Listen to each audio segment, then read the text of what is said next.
either the ZRU or the manifold. We then simply lay the pipe into the first end return panel and into the groove of the first overlay panel.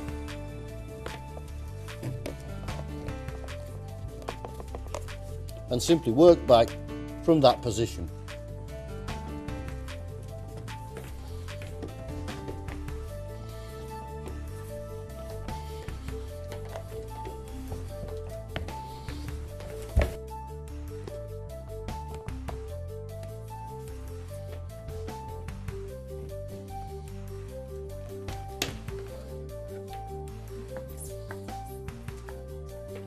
Each circuit of overlay pipe covers a maximum of 11 square metres.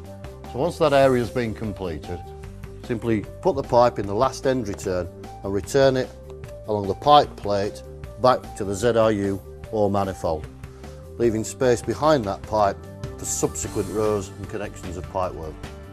If after or during the installation of the pipe, any pipe sits slightly proud of the groove, it's okay just to give it a tap down. It won't damage the pipe or the overlay panel at all.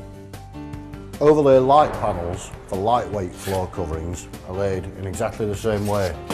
Simply laid the first panel up to the end returns and then lay the second row once the first row is completed, aligning it again with the end returns alongside the first row. When the first two rows have been laid, simply join the first two rows together using the self-adhesive aluminium tape along the long joint in the panels. Once the panels and pipe have been laid, you can tape across the short joints, taping the end returns to the end panels. Cutting overlay light panels is very simple, simply using a steel rule, marking the cut and scoring through slowly and carefully with a knife.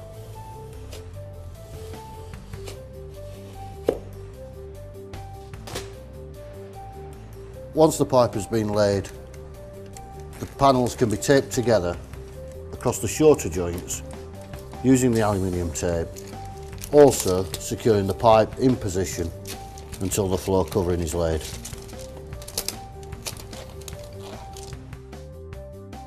When the panels and the pipe are laid, the overlay floor heating system is completed.